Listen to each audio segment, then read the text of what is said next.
सहकार्यांना सोबत काँग्रेस किंवा महाविकास आघाडी घेते की माहित नाही, परंतु लोकसभेच्या उमेदवारीच्या निमित्ताने तरी कमीत कमी काँग्रेसला साक्षात्कार झालेला आहे.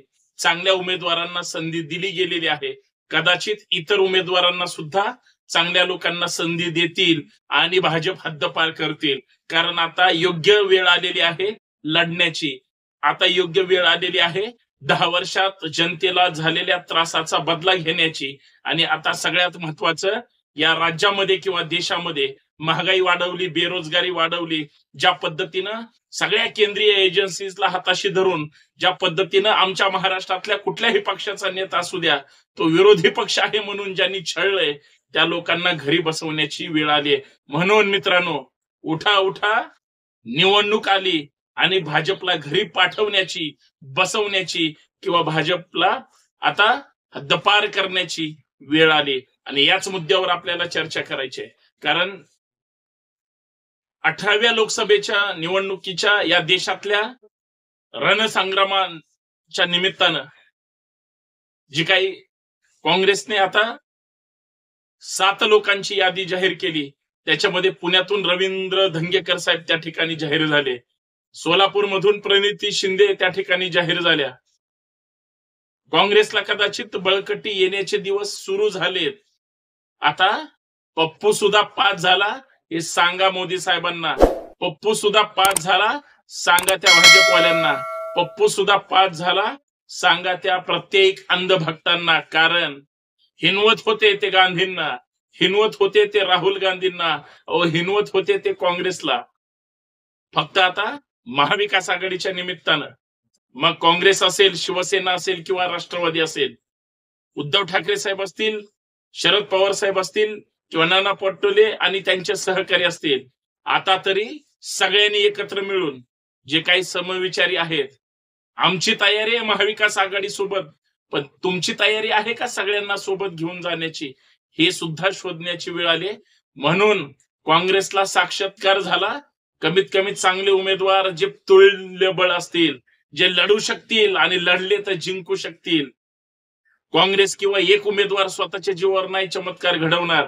माननीय प्रधानमंत्री मोदीजींचा जो काही ब्रँडिंग पण आहे, जे काही नाव आहे, भले भाजपला उमेदवार मिळत नसतील, भले भाजपला कुणी विश्वासानं घेत नसतील किंवा भले भाजपला कुणी विश्वासानं मतदान करत नसतील, तरीही भाजपची ताकद आहे.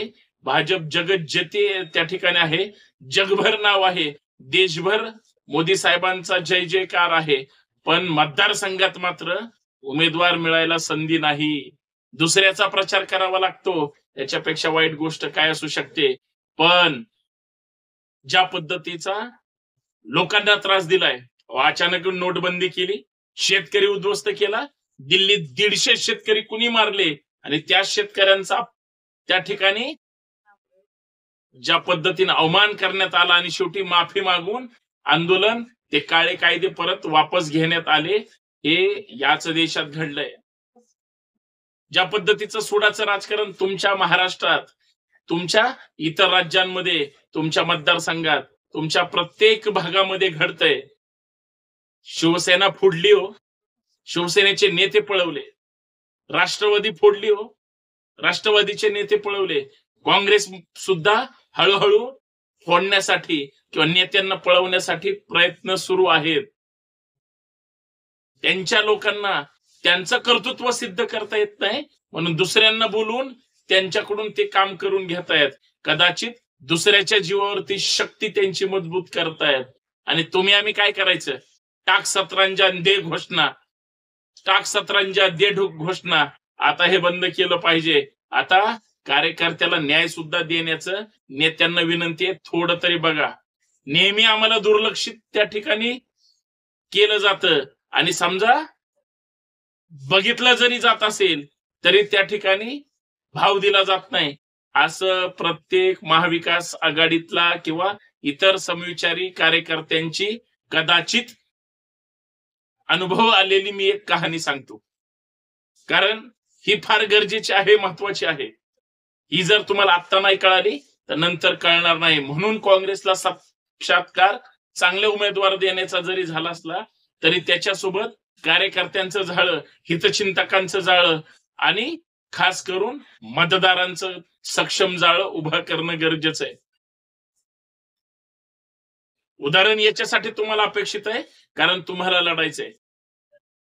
पुण्यामध्ये हेच रवींद्र धंगेकर ज्यावेळेस कसबेतून उमेदवार म्हणून निवडून त्या ठिकाणी यायच्या अगोदर ज्यावेळेस उमेदवारी जाहीर झाली होती, अख्ख्या पुण्यामध्ये नाही महाराष्ट्रामध्ये दंगेकरांची चर्चा होती.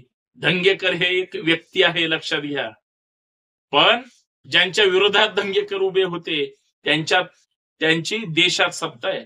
सगळ्या पुणेकरांनी ठरवलं की कसब्यात बदल झाला पाहिजे, अर्थात दंगेकर निवडून यावेत अशी सगळ्यांची इच्छा होती. सगळे झाडून कामाला लागले तुमच्या माझ्या सहित. विचारलं का काँग्रेसच्या लोकांनी कधी कुणाला फोन करून?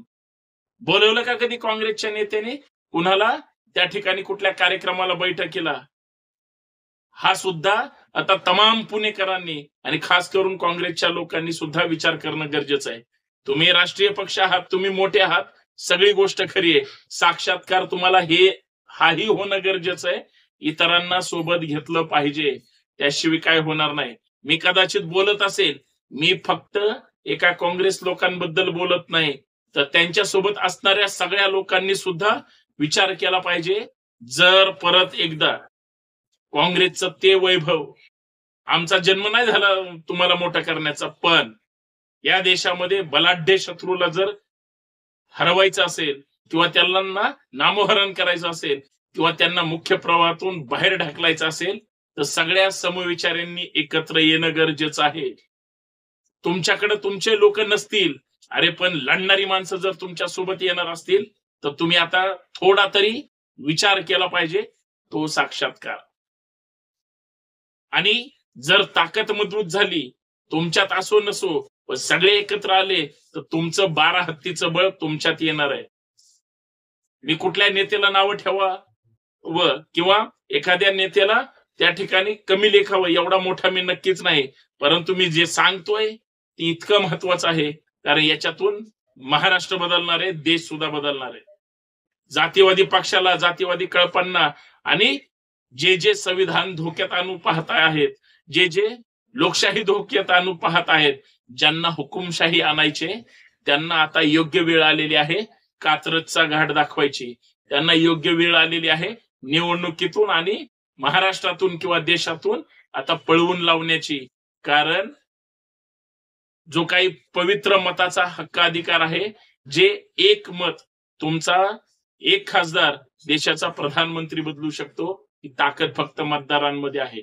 लोक अपेक्षेने पाहत आहेत, तुम्ही लोकांना सोबत घ्यायला तयार नाही. मग तुम्ही कुणीही असू द्या, काय फरक पडत नाही आम्हाला. आम्ही या देशाच्या हितासाठी, या राज्याच्या हितासाठी, लोकशाहीच्या संविधानाच्या हितासाठी सगळ्यांनी सगळ्याचे इगो बाजूला ठेवून परत एकदा वज्रमुठ करणं गरजेचं आहे.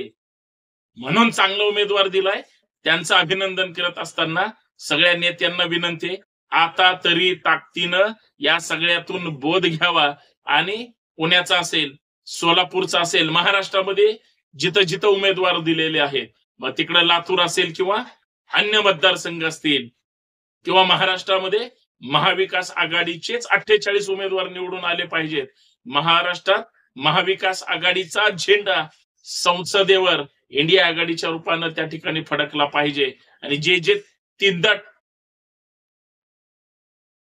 पीएम पदाचे, प्रधानमंत्री पदाचे स्वप्न बघतायत, त्यांचा स्वप्नभंग झाला पाहिजे. यासाठी प्रत्येकाने काम केलं पाहिजे.